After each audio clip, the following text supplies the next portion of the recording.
Greetings, Doc John here, and I am the Entreprofessor.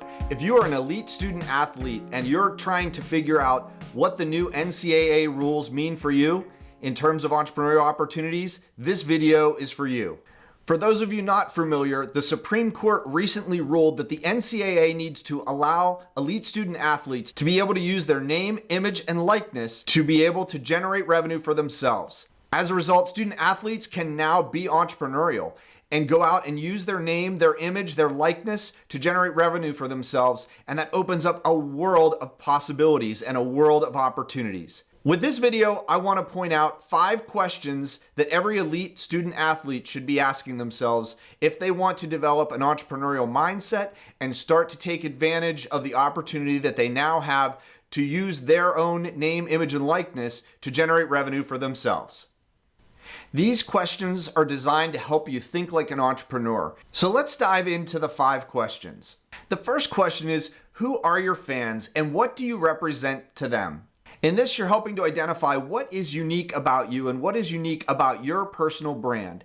If you understand who your fans are and what you represent to them, you can help to show them more of yourself and more of your capabilities in ways that help to inspire them. Whether they want to be athletes like you or whether they're businesses that want to be associated with the kind of drive and grit and rigor that you represent on the field or on the court, this is a way for you to show that value that is uniquely you. The second question helps you to even refine your view of who your fans are even more. The question is, who wants to be as great as you? This could be other athletes. This could be students. These could be individuals who want to know about your sport. They could also be companies or promoters who want to be associated with what you represent. And in this way, understanding who wants to be as great at you at whatever it is they do, that helps you to understand where the message that you represent and the brand that you represent is going to resonate the most in the market. The third question is, how can you connect directly with your fan base? There are so many channels available to do this, from YouTube, from Twitter, all the different social media channels that exist. And your ability to connect with your fans directly hinges on the kind of content that you put out into the world that draws followers and helps you to have a channel to communicate directly with your fan base.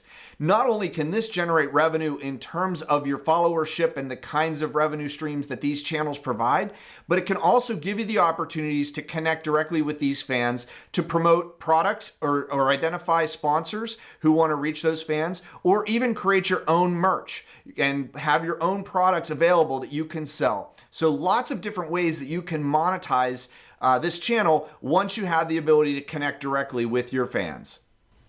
And that leads us to the fourth question. How can you monetize your N.I.L, your name, your image, and your likeness?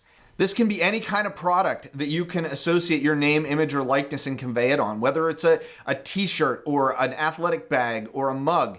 You also have the ability to monetize by promoting products. You are an influencer and you already have likely a fan base who has an interest in what you do and who you are. And so being able to use that influence to promote products and other kinds of services will allow you to get sponsorships and to be able to drive those ideas forward. Finally, the last question you should be asking yourself as an elite athlete is, how can you best change the world?